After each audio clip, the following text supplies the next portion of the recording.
कृष्णा। आप सभी भक्तों का हार्दिक स्वागत है आज के प्रातःकालीन श्रीमद् भागवतम के डिस्कशन में। हम लोग चर्चा कर रहे थे श्रीमद् भागवतम फर्स्ट कैंटो पांचवा अध्याय, नारद मुनि के द्वारा वेद व्यास जी को भागवत के ऊपर उपदेश करना, भागवत की रचना पे उपदेश करना। तो इसके श्लोक संख्या 19 तक हम लोग चर्चा किए थे। न वै जनो जातु कथंचना व्रजेन मुकुंद से अन्यवत अंग संश्रुतिम स्मरन् मुकुंदांग्रिपगोहनम पुनः विहातुमिच्छेन नरसग्रहो जन। My dear Vyas, even though a devotee of Lord Krishna sometimes falls down somehow or other, he certainly does not undergo material existence like others, fruity workers, etc. Because a person who has once relished the taste of the lotus feet of the Lord can do nothing but remember that ecstasy again and again. तो इस श्लोक पे हमने last time चर्चा किया था। तो नारद मुनि भगवान कृष्ण के चरण कमलों में आश्रय लेने की महिमा को वर्णन किए पिछले 3-4 श्लोकों में इतने अद्भुत तरीके से। और कोई भी जैसे कोई भी कोई संशय आ सकता है या कोई जो है कारण हो सकता है कि कोई व्यक्ति क्यों पूर्ण रूप से भगवान के आश्रय ना ले, तो उस सबको क्लैरिफाई करते हुए नारद मुनि इस पर श्लोक में बता देते हैं कि अगर कोई परिपक्व नहीं है, मैच्योर नहीं भी है, और उसको बहुत सारे भौतिक आसक्तियां भी बनी हुई हैं, लेकिन वो भी अगर इन सभी भौतिक आसक्तियों को नेग्लेक्ट करते हुए जस्ट भगवान के चरण कमलों का आश्रय ले लेता है, और किसी कारणवश अगर उसका पतन हो भी जाता है, तब भी कोई नुकसान नहीं है। वो कभी भगवान के चरण कमलों का आश्रय लेने पे जो रस प्राप्त हुआ है उसको कभी भूल नहीं पाएगा। हाँ, तो ये वर्णन करके अब आगे श्लोक बोल रहे हैं। इदं हि विश्वं भगवान् वेतरो यतो जगत्स्थान निरोध संभवा तद्धि स्वयं वेद भवां तथापि ते प्रदेशमात्रं भवतः प्रदर्शितम्। The Supreme Lord, Personality of Godhead, is Himself this cosmos, and still He is aloof from it. From Him only has this cosmic manifestation emanated. In Him it rests, and unto Him it enters after annihilation. Your good self knows all about this. I have given only a synopsis. तो इस प्रकार से बोल करके नारद मुनि finally conclude कर दिए, इसलिए आप वैसे परम भगवान कृष्ण के ही चरण कमलों का आश्रय लेने का, भक्ति का और उनकी महिमा का वर्णन करिए। क्योंकि ये जो संपूर्ण जगत है, विश्व है, ये कौन है? वो भगवान ही है। इदम ही विश्वम भगवान वेतरा। भगवान इवा, भगवान इवा जो शब्द है ये बहुत महत्वपूर्ण है। हाँ, इसमें बहुत सारे जो डाउट है क्लैरिफाई हो जाते हैं। क्योंकि कुछ जो फिलोसोफर होते हैं, एक्चुअली फिलोसोफर नहीं है वो, लेकिन एक फिलोसोफर फिलोसोफर की कैटेगरी में रख दिया जाता है, क्योंकि वो भी प्रयास तो कर ही रहे हैं भगवान के आध्यात्मिक चीजों के, आध्यात्मिक विषय वस्तु के बारे में जो भी जो रिसर्च करता है और उसमें लगा हुआ है, शास्त्रों के आधार पे, अपने मन के अनुसार नहीं। मन के अनुसार जो लगे उनको वास्तव में फिलोसोफर बोल भी नहीं सकते हैं। जैसे मटेरियल साइंटिस्ट हैं, तो वो अपने प्रयास से लग रहे हैं, विदाउट रेफरिंग टू स्क्रिप्चर्स, वो खुद के प्रयास से करते हैं, तो साइंटिस्ट बोल सकते हैं, बट फिलोसोफर नहीं। या दर्शन जो है, फिलॉसफी नहीं वो प्रस्तुत कर सकते। लेकिन ऐसे लोग जो अलग अलग प्रकार के होते हैं, जो शास्त्र ऐसे अनेकों अनेकों प्रकार के शास्त्र हैं, तो उसमें उनका अध्ययन करके, उसमें फिर रिसर्च करके और उसको समझने का प्रयास करते हैं कि ये एब्सोल्यूट ट्रूथ, परम ब्रह्म क्या है, ये जगत क्या है, ये तो उनको फिलोसोफर की कैटेगरी में रखा जाता है। लेकिन जो एक्चुअल फिलोसोफर, वास्तविक जो दार्शनिक होते हैं, दार्शनिक का मतलब है जिसने दर्शन किया, ब्रह्म दर्शन, उसको दार्शनिक बोलते हैं। ब्रह्म मतलब परम भगवान का जो दर्शन प्राप्त किया है, उसको दार्शनिक बोलते हैं। तो वास्तविक दार्शनिक तो वही है जो कृष्णचंद्र का दर्शन करे, वो वास्तविक रूप में दार्शनिक है, एक्चुअल फिलोसोफर है। हाँ। लेकिन जो लोग भगवान कृष्ण का पूर्ण रूप से भले दर्शन नहीं कर पाते हैं, नहीं देख पाते हैं, दर्शन मतलब समझना है। यहाँ पे दर्शन का मतलब केवल ये नहीं कि आंखों से देखना मात्र होता है। दर्शन मतलब कि भगवान के बारे में साक्षात्कार प्राप्त करना, तो उसको दर्शन बोला जाता है। दर्शन इसलिए दर्शन शास्त्र होते हैं, शास्त्र हमको दर्शन प्रदान करते हैं। तो जो लोग कृष्ण को के संपूर्ण रूप में, यानी भगवान के रूप में, स्वयं भगवान के रूप में कृष्ण का दर्शन नहीं कर पाते हैं, लेकिन कृष्ण के कुछ जो एस्पेक्ट हैं, जैसे परमात्मा फीचर हो गए, जो योगी होते हैं वो परमात्मा फीचर का दर्शन कर पाते हैं। और जो ये मायावादी ज्ञानी होते हैं, वो भगवान के जो है निराकार ब्रह्म रूपी का दर्शन कर पाते हैं, ब्रह्म के रूप का दर्शन कर पाते हैं। तो इसलिए, क्योंकि वो भगवान कृष्ण परम ब्रह्म है, वो पूर्ण पूर्ण है, पूर्ण पुरुषोत्तम इसलिए बोला जाता है। ये पूर्ण अभिव्यक्ति है परम ब्रह्म की। The complete features of God, complete features of absolute truth is only available in the supreme Lord Krishna. Krishna में पूर्ण रूप से वो है एब्सोल्यूट ट्रूथ, परम ब्रह्म के रूप में। लेकिन उनके कुछ फीचर्स, उनके कुछ जो एस्पेक्ट हैं, या पार्शियल अंडरस्टैंडिंग बोल सकते हैं, आंशिक रूप से भी अगर कोई ब्रह्म के बारे में जानता है तो उनको भी फिलोसोफर या दार्शनिक बोला जाता है। हाँ। तो इस प्रकार के कुछ दार्शनिक होते हैं या फिलोसोफर होते हैं जो इस जगत को ही भगवान मानते हैं, कि ये जगत ही भगवान है और इसके अलावा और कुछ भगवान अलग से अस्तित्व में नहीं है। जो है भगवान इस जगत के रूप में ही प्रकट हो गए हैं। तो ऐसे इन लोगों का जो फिलॉसफी है उसका यहाँ पे खंडन किया गया है पहले ही, इस श्लोक के पहले ही लाइन में। और भगवान भी इस चीज को गीता में स्पष्ट रूप में बताते हैं अलग तरीके से। मत स्थानी सर्वभूतानि ना चाहम तेषु अवस्थित। मत स्थानी सर्वभूतानि, एवरीथिंग इज रेस्टिंग अपॉन मी। और इन अदर वर्ड्स है, I M everything, everything is just another manifestation of my own self. Arjun Kumar बोलते हैं ये जो जगत है, ब्रह्मांड है, कॉस्मोस है, ये भगवान से अलग नहीं है। ऐसा नहीं है कि भगवान जैसे हम अगर किसी चीज के प्रोप्रिएटर होते हैं, मालिक होते हैं, तो भगवान निश्चित रूप में इस पूरे जगत के जगन्नाथ हैं, master of the entire creation, जगत के नाथ हैं। तो उसमें कोई संशय नहीं है, जगत के नाथ मतलब जगत के मालिक हैं भगवान, वो तो है। लेकिन भगवान हमारे जैसे मालिक नहीं है। हम भी कई बार अपने घर और संपत्ति जो होता है, कार बंगलो और लैंड और इन सब के हम भी मालिक होते हैं। हाँ। लेकिन हम मालिक कैसे हैं कि हम और वो जो हमारा जो पोजीशन है, संपत्ति है, उसमें अंतर होता है। और वो हम बाहर से प्राप्त करते हैं, मेहनत करके उसको प्राप्त करते हैं, फिर हम क्लेम करते हैं कि ये मेरा है, ये मेरा कार है, ये मेरा बंगलो है, ये मेरा गाड़ी है, या ये मेरा लैंड है, जमीन है। इस प्रकार से हम क्लेम करते हैं, लेकिन अंतर बना रहता है। लेकिन भगवान के केस में ऐसा नहीं। भगवान को मेहनत नहीं करना होता है प्रोप्रिएटर बनने के लिए, मालिक बनने के लिए भगवान को मेहनत नहीं करना होता है। और ना ही भगवान को कोई एक्सटर्नल बाहर से कोई वस्तु को प्राप्त करके क्लेम करना होता है कि ये मेरा है। वास्तव में क्या होता है, भगवान किस प्रकार के प्रोप्रिएटर हैं, भगवान मालिक भी हैं। एक होता है पोजेशन और एक होता है पजेसर। हाँ। पजेसर मतलब जिसका संपत्ति है, और पोजेशन मतलब संपत्ति। ये दो अलग अलग वस्तु होती है इस भौतिक संदर्भ में, according to material calculation. I am the possessor and this laptop is my possession. But भगवान के केस में ऐसा नहीं। भगवान जो है एब्सोल्यूट ट्रुथ में, आध्यात्मिक जगत में, possession and possessor one and the same, दोनों एक ही होता है, अंतर नहीं होता है। वन कैन नॉट डिस्क्रिमिनेट कि ये पोजेशन है और ये पोजेसर है, हाँ, ये संपत्ति है और ये संपत्ति का मालिक है। ये जो डिफरेंशिएशन है, डिफरेंस है, वो इस भौतिक जगत में ही होता है, क्योंकि हम वास्तविक मालिक नहीं है। लेकिन भगवान वास्तविक मालिक है, इसलिए मालिक में और उनके जो संपत्ति है उसमें अंतर नहीं होता, वो दोनों एक ही वस्तु होती है। हाँ। तो ये भी शास्त्रों में ऐसा वर्णन बताया गया, इसलिए भगवान बोले मत स्थानी सर्वभूतानि। सर्वभूतानि means including all the living entities as well as all the material elements, जितने भी भौतिक तत्व हैं और साथ ही साथ में जितने भी जीवात्मा हैं, भगवान बोलते हैं मैं ही हूँ वास्तव में। और या मत स्थानी मतलब they have taken shelter unto me, वो सब मेरे स्थान यानी मेरे पे आश्रित है। I am the resort, I am the board of all the living entities, everything. मैं सबका एकमात्र आश्रय हूँ, शेल्टर। भगवान शेल्टर है।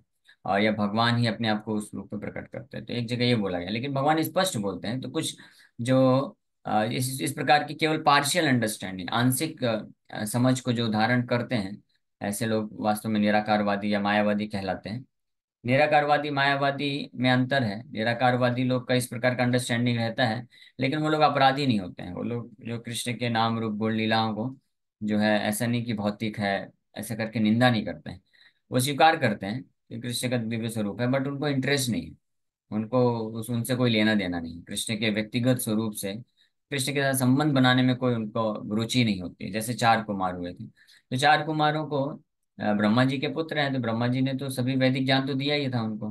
तो उनको ब्रह्म ज्ञान था, निराकारवादी थे, वो ब्रह्मवादी थे। और उनको भगवान वैकुंठ के बारे में भी पता था, और नारायण होते हैं ये भी पता था। तो वैकुंठ की स्थिति को, नारायण की स्थिति को भी वो दिव्य है ये जानते थे और स्वीकार भी करते थे। तभी तो जब वो गए थे आउट ऑफ इंक्विजिटिवनेस, हाँ जिज्ञासा बस, वो लोग गए थे, चलो हमने अपने पिताजी से सीखा तो है वैकुंठ धाम करके होता है, नारायण होते हैं, तो एक बार देख के आते हैं कैसा होता है। हाँ, बस यही था, जिज्ञासा के कारण गए थे वो लोग। उनको ऐसा कोई रुचि नहीं था या आसक्ति या प्रेम नहीं था नारायण के प्रति।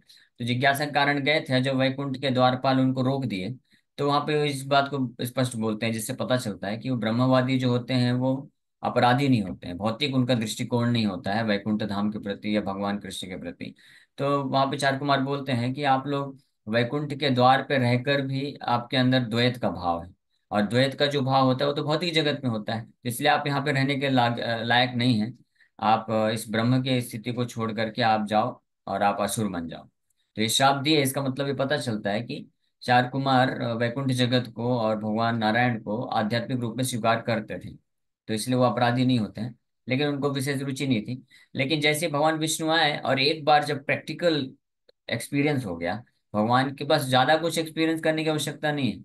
भगवान नारायण जब आए तो उनके चरण कमल में जो तुलसी था, वो तुलसी का गंध जो है उनके, जब स्मेल किए वो, तो इतना आकर्षित कर लिया, इतना आकर्षित कर लिए, भगवान के चरण कमलों में अर्पित जो तुलसी होती है वो इतनी पावरफुल होती है कि अगर कोई उसको जैसे स्मेल करता है और उसको स्वीकार कर लेता है, तो उसके हृदय के सारे कल्मश नष्ट हो सकते हैं, इतना पावरफुल है। तो तो वो चार कुमार इस प्रकार से भगवान के चरण कमलों में तुलसी जैसे इस उनको स्मेल किए, उनके हृदय में दिव्य प्रेम उत्पन्न हो गया नारायण के प्रति, और नारायण के प्रति आकर्षित हो गए। और उसके बाद फिर वो लोग भक्त बन गए, शुद्ध भक्त हो गए। और उसके बाद फिर ब्रह्म ब्रह्म में लीन रहते थे, ब्रह्म के ध्यान करते थे, वो सब छोड़ छाड़ के केवल अब क्या करने लग गए, कृष्ण का निरंतर गुणगान करते हैं, कृष्ण का भागवत कथा करते हैं। तो ये वंडरफुल एक्सपीरियंस जो है इमीडिएटली उनको हुआ, क्यों? क्योंकि वो लोग पूरी तरह से ब्रह्म के स्थिति में थे। हम भी हम भी प्रयास करते हैं, भगवान के नाम रूप गुण लीलाओं को सुनते हैं, भगवान का महाप्रसाद लेते हैं, भगवान के चरणों में तुलसी अर्पण होता है, उसको हम स्वीकार भी करते हैं। लेकिन क्योंकि हम जो है देहात्म बुद्धि में होने के कारण, जो ब्रह्म की स्थिति में ना होने के कारण हमारे लिए जो समय लग जाता है, लेकिन फिर भी ये बहुत हेल्पफुल होता है। अगर कोई भी भगवान के जो items offer to lord supreme lord, भगवान के जो पुष्प होता है, भगवान का चरणों में तुलसी अर्पण होता है, भगवान का चरणामृत होता है, भगवान का भोग लगाया हुआ महाप्रसाद होता है, इसको ग्रहण करता है, तो धीरे धीरे उसका जो चेतना है भौतिक चेतना से आध्यात्मिक चेतना में वो प्रवेश करता है। और जैसे ही आध्यात्मिक चेतना में एक बार भी प्रवेश कर गया, जिसको ब्रह्म भूत स्थिति बोला जाता है, तो उस स्थिति में ब्रह्म भूत प्रसन्नात्मा न सोचती न कांक्षति। ऐसी स्थिति में what is the symptom of one having achieve the platform of ब्रह्म, ब्रह्म स्थिति को प्राप्त कर लिया, इसका क्या लक्षण है? प्रसन्न आत्मा, ही बिकम्स जॉयफुल। सबसे पहला लक्षण होता है कि वो जॉयफुल हो जाता है, उसके हृदय में एक अद्भुत जो है प्रसन्नता की अनुभूति होती है। और ना सोचती ना कांक्षती, ना तो वो सोचती मतलब शोक करता है अगर उसके जीवन में कुछ हानि हो गई है, या कुछ नुकसान हो गया है, या किसी सगे संबंधी से भी जो है विच्छेद हो गया है, किसी को बहुत प्रेम करते थे लेकिन वो अभी अलग हो गए हैं। हाँ, ब्रेकअप जिसको बोलते हैं, अलग अलग सेंस में, या तो मृत्यु हो गई या तो कोई छोड़ के चला गया, तो ये होने पे भी शोक उत्पन्न ना होना, वो ब्रह्म स्थिति का लक्षण है। और दूसरा न सोचती न कांक्षती, तो एक तरफ तो कुछ नुकसान होने पे, किसी के खो जाने पे शोक नहीं होता है, और दूसरी तरफ ना ही कुछ इस संसार से कुछ वस्तु या किसी व्यक्ति को प्राप्त करने की कांक्षा होती है या इच्छा होती है। तो अगर ये पूरी तरह से ये इन दो चीजों से व्यक्ति मुक्त हो जाता है, नुकसान होने पे शोक और इस संसार से कुछ प्राप्त करने की इच्छा, ये दो चीज से अगर कोई मुक्त हो जाता है, तब वो प्रसन्नचित हो जाता है, और इस स्थिति को बोला जाता है ब्रह्मभूत स्थिति, spiritual platform. And that is the stage of self realisation, वो आत्म साक्षात्कार का स्थिति होता है। तो जो ब्रह्मवादी होते हैं, एक्चुअल ब्रह्मवादी की बात कर रहे हैं, ये जो सो कॉल्ड ब्रह्मवादी होते हैं तथाकथित, जो ब्रह्मवाद या निराकारवाद का आश्रय लेते हैं, लेकिन उस स्थिति को प्राप्त न कर पाने के कारण क्या करते, पतंत यथा, वापस से आ जाते हैं, समाज सेवा में लग जाते हैं।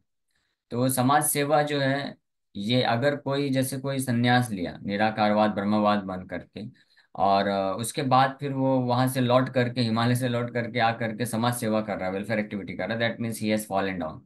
इसको पतन बोला जाता है आध्यात्मिक दृष्टिकोण से। हालांकि भौतिक समाज में इनको बहुत अच्छा अच्छा माना जाता है, बट हो सकता है मटेरियल कैलकुलेशन के हिसाब से अच्छा बोल सकते हैं, but from spiritual point of view that is actually a fallen condition of योगी।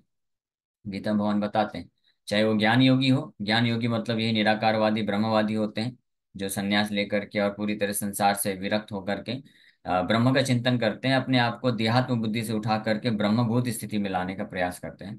तो अगर वो उस स्थिति को, उस प्रैक्टिस को छोड़ करके वापस आ जाते हैं, तो जितना उन्होंने तपस्या किया उस बल पे उनको कुछ शक्ति अर्जन होती है। हाँ, वाक शक्ति आती है, अलग अलग प्रकार की, थोड़ा सा उनके पास पावर आ जाता है, तो उसका फिर उससे प्रलोभित होकर के वो समाज में आकर के समाज सेवा में लग जाते हैं, लोकप्रियता को पाने के लिए, ये समाज के प्रति आकर्षण आसक्ति होने के कारण समाज सेवा करने लग जाते हैं, तो उसको बोलते हैं कि वो ज्ञान योगी जो है पतित हो गया। इसी प्रकार से योगी जो होता है, अष्टांग योगी जो करते हैं, तो वो योगा योगा की स्थिति में आगे बढ़ते हैं। सबसे पहले अपने इंद्रियां और मन को संयमित करते हैं, पूर्ण रूप से इंद्रियां मन जब संयमित हो जाती हैं, तो एक पीसफुलनेस उनके हृदय में आता है, शांति की अनुभूति करते हैं। फिर उस शांत अवस्था में वो जो है ध्यान कर सकते हैं, और भगवान नारायण हृदय में परमात्मा के रूप में है, तो उन विष्णु मूर्ति के रूप में वो ध्यान में लग जाते हैं, और ध्यान धारणा समाधि के स्टेज तक जाना होता है। और समाधि जो अल्टीमेट अल्टीमेट परफेक्शन जब समाधि के स्टेज में मिलती है, तब वो ऐसा योगी जो है साक्षात जो है परमात्मा का दर्शन कर पाता है, स्वरूप का दर्शन कर पाता है, और फिर धीरे धीरे उनसे रिलेशनशिप बनता है, तब वो भक्त बनता है और फिर उनके सेवा में लग जाता है।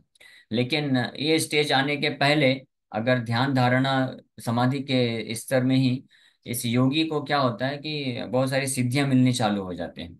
और वो सिद्धियां इसलिए मिलती हैं, सिद्धेश्वर है भगवान कृष्ण, योगेश्वर, योगेश्वर अखिल गुरु भगवान नमस्ते। तो भगवान योगेश्वर होने के कारण देखते हैं कि ये योगी बड़ा दृढ़ता से प्रयास कर रहा है मुझे प्राप्त करने के लिए, तो चलो मैं इसको पूरी तरह से हेल्प करूंगा। तो जब देखते हैं कि अपने पूरे मन इंद्रियों को संयमित कर लिया है और कांस्टेंट मेरे पे मेडिटेशन कर रहा है, तो लेट मी हेल्प हिम, मुझे मदद करना चाहिए, इसको भौतिक प्रकृति से जो है प्रभावित ना हो। इसलिए सिद्धियां उसको दी जाती हैं, ये फैसिलिटी, ताकि वो जो प्रकृति के नियम को ओवरकम कर सके, प्रकृति के नियम के परे जा सके, ताकि कांस्टेंट मेडिटेशन में उसका विघ्न ना आए। लेकिन इन सिद्धियों का अगर कोई योगी दुरुपयोग करने लग जाता है, दुरुपयोग कैसा, कि इन सिद्धियों को लेकर के उसके पास कुछ सिद्धियां आ गई, तो उस सिद्धियों को लेकर के वापस से हिमालय छोड़ करके, गुफा को छोड़ करके समाज में आ जाता है और लोक कल्याण के कार्य में लग जाता है। हाँ, कि बीमारी दूर करने में लग जाता है, लोगों को मटेरियल फैसिलिटी देने में लग जाता है, तो उसको बोला जाता है दैट वो जो योगी है वो पतित हो गया, उसका पतन हो गया, और अपनी सिद्धियों का वो मिस यूज कर रहा है। इस प्रकार से जो सिद्धियां फिर एग्जॉस्ट हो जाती हैं, वापस से फिर वो इसी भौतिक जगत में वापस से फंस जाता है, फंसने का चांस रहता है। बट एनीवे, तो इस प्रकार से ये ब्रह्मभूत की स्टेज जब पहुंचता है, न सोचती न कांक्षति, हाँ, और समा सर्वेषु भूतेषु मद भक्ति लभते परम, फ्रॉम दैट स्टेज है, भगवान कृष्ण गीता में बताते हैं कि वो स्थिति है, that is the qualification of a person who can achieve pure devotional service to the lord. भगवान मत भक्ति लभते पराम, पराम भक्ति, सुप्रीम भक्ति, पराम भक्ति मतलब अ, तीनों गुणों के परे जो भक्ति, सतोगुण रजोगुण तमोगुण के परे जो भक्ति होती है, उस भक्ति को फिर वो योग्य हो जाता है ऐसा योगी ब्रह्मभूत इस स्थिति में होने के कारण। और ऐसा हुआ था चार कुमारों के साथ। चार कुमार जो है इमीडिएटली जैसे ही वो ब्रह्मभूत स्थिति में थे, परफेक्ट योगी थे वो लोग, और परफेक्ट ज्ञानी थे, ज्ञान ज्ञान योगी का पालन कर रहे थे वो। तो परफेक्ट ज्ञान की अवस्था को प्राप्त किए थे, निराकार ब्रह्म ब्रह्म के पूरी तरह स्थित थे। नारायण के चरण कमलों का जैसे ही स्मरण हुआ, गंध मिला, तो वो जो है तुरंत शुद्ध भक्त बन गए। इसी प्रकार से सुखदेव गोस्वामी, वो भी परफेक्ट रूप से ब्रह्म के स्थिति में थे, परफेक्ट योगी थे बाय बर्थ। सुखदेव गोस्वामी को तो अलग से कुछ करना भी नहीं पड़ा, प्रैक्टिस भी नहीं करना पड़ा। ये जो ज्ञान योगी और ध्यान योगी होते हैं, वास्तव वास्तव में ये कलयुग में संभव नहीं है, इसलिए ये सब सिस्टम अभी हटा दिया गया है। लेकिन सतयुग में ये इस प्रकार से प्रोसेस होता था कि धीरे धीरे कोई व्यक्ति ये ज्ञान योग या ध्यान योग में प्रवेश करता है, पहले ज्ञान योग में प्रवेश करता है, सबसे पहले कर्म योग से स्टार्ट करता है, फिर ज्ञान योग, फिर उसके बाद ज्ञान योग की परिपक्वता में पहुंच करके ध्यान योग प्रारंभ करता है। और ये करने में उसको हजारों हजारों वर्ष लगते हैं, और हजारों हजारों जन्म भी लग जाते हैं। और अल्टीमेटली जब ध्यान योग के परफेक्शन में पहुंचता है, तब वहां से वो भक्ति को रिसीव करने के लिए योग्य हो पाता है। लेकिन श्री चैतन्य महाप्रभु इतने दयालु हैं, इतने दयालु हैं, इसीलिए श्री चैतन्य श्री कृष्ण चैतन्य कृपा करह विचार, विचार करिते चित्ते पावे चमत्कार। ये चमत्कार अगर कोई वास्तव में समझेगा ना, विचार करेगा कि जो भक्ति को प्राप्त करने के लिए साधारण तरीके से अगर कोई जाता है तो उसको हजारों हजारों जन्म तक ये कर्म योग, ज्ञान योग, ध्यान योग करना पड़ता है। और उसके बाद जब वो फाइनली ध्यान योग की अंतिम अवस्था में पहुंचता है, ब्रह्मभूत स्टेज में पहुंच जाता है, तब वहां से मद भक्ति लभते पराम, वहां से भगवान की शुद्ध भक्ति प्रारंभ होती है। हाँ, अभी वहां पे खत्म नहीं हुई है, वहां से प्रारंभ होती है, वैकुंठ की भक्ति प्राप्त होती है, शुद्ध भक्ति वहां से चालू होती है, यानी दास रस से उसको मिलता है। शांत रस से ओवरकम कर दास्य रस तक जाता है।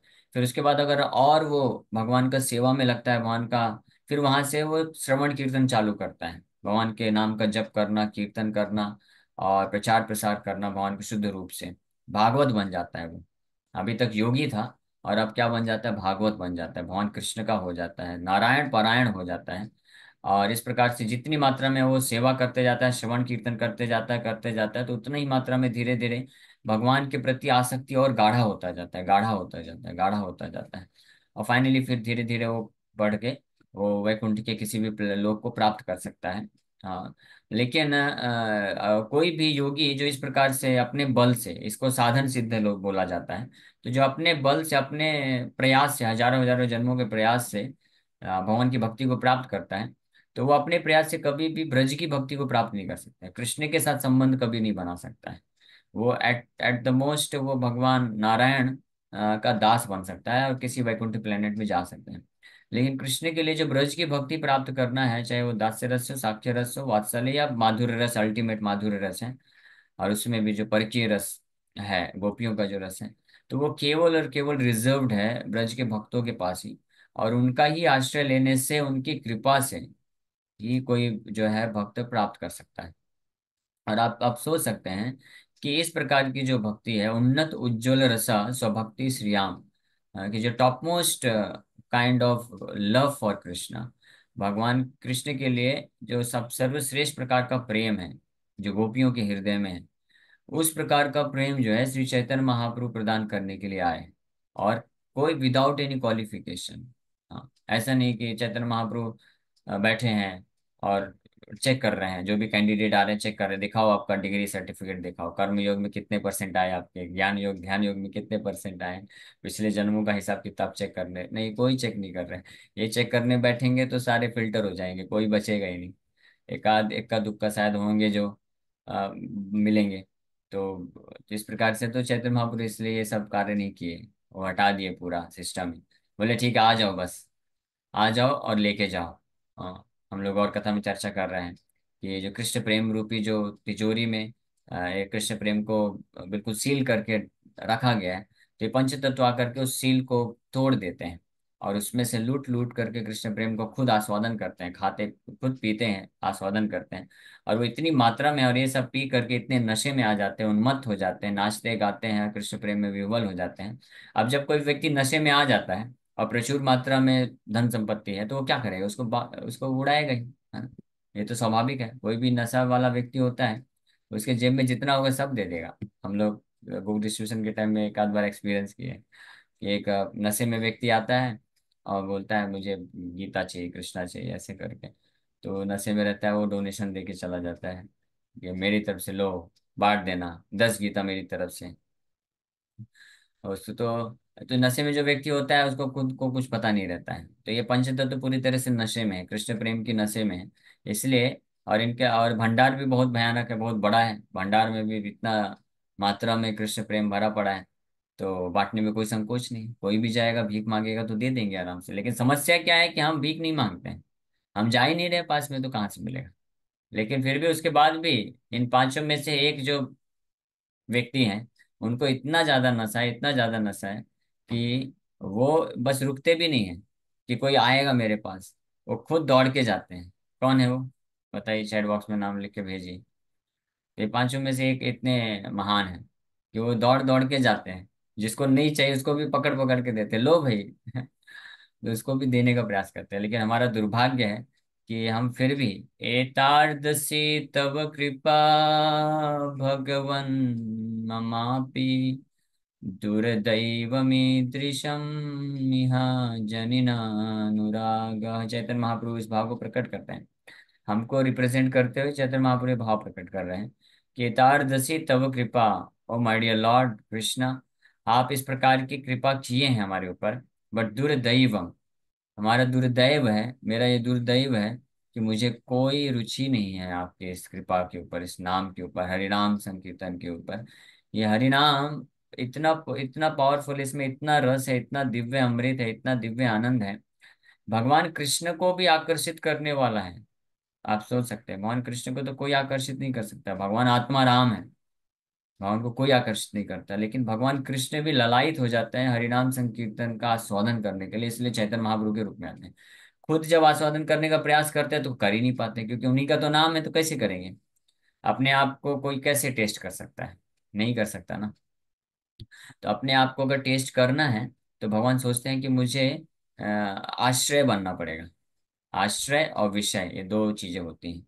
आश्रय वो होते हैं जो भगवान कृष्ण का जो है मधुरता का आस्वादन करता है, तो मुझे भक्त बनना पड़ेगा, तब जो है मैं अपनी मधुरता का, अपने नाम की मधुरता का, अमृत का आस्वादन कर पाऊंगा, अपने चरण कमलों का आस्वादन कर पाऊंगा। इसलिए वो श्री चैतन्य महाप्रभु के रूप में आते हैं, और जो भाव लेते हैं तो the best of the best of the best devotee Shrimati Radha Rani, क्योंकि श्रीमती राधा रानी ही है जो पूर्ण रूप से कृष्ण के सारे मधुरता का जो है आस्वादन कर सकते हैं, और कोई भक्त नहीं कर सकते। इसलिए कृष्ण विचार करके श्रीमती राधा रानी के भाव को लेकर गया है चैतन्य महाप्रभु के रूप में, और राय रामानंद, स्वरूप दामोदर गोस्वामी, इन सब भक्तों के संग में रह करके हरिनाम संकीर्तन के माध्यम से बड़े अद्भुत तरीके से ये हरिनाम संकीर्तन का आस्वादन करते हैं, और ये करते करते वितरण भी कर रहे हैं, वही हमको भी वितरण करना चाहते हैं।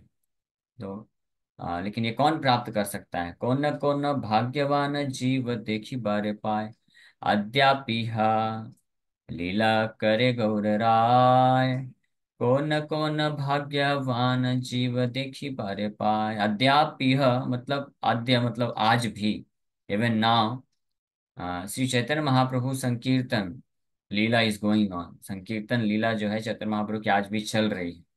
हाँ, लेकिन कोना मतलब सम वेरी फॉर्चुनेट सोल देखी बारे पाए, सम वेरी फॉर्चुनेट, कोई बहुत ही भाग्यशाली जीव जो है वो देख सकता है या एक्सपीरियंस कर सकता है, उसको आस्वादन कर सकता है।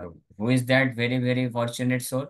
One who can fully surrender to the lotus feet of Sri Chaitanya Mahaprabhu under the guidance of Shad Goswamis, and that guidance coming through the parampara, which is especially for us from Srila Prabhupada। तो जो शिला प्रभुपाद जी के शिक्षाओं को अच्छे से समझ करके, उनके आदेशों पे स्थित होकर के पूर्ण रूप से समर्पण कर सके, तो वो ऐसा व्यक्ति जो है कोना कोना भाग्यवान जीव बन सकता है, और वास्तविक रूप में हरिनाम संकीर्तन के जो प्रेम का रस है उसको आस्वादन कर सकता है। इसमें और भी बहुत सारी चीजें, अभी तो जस्ट हमने श्लोक का पहले लाइन पे ही थोड़ा सा चर्चा किया, वो भी इनकम्प्लीट है, कल हम लोग इसको और कंटिन्यू करेंगे। So thank you very much. Hare Krishna. किसी वक्त का कोई प्रश्न है तो पूछ सकते हैं।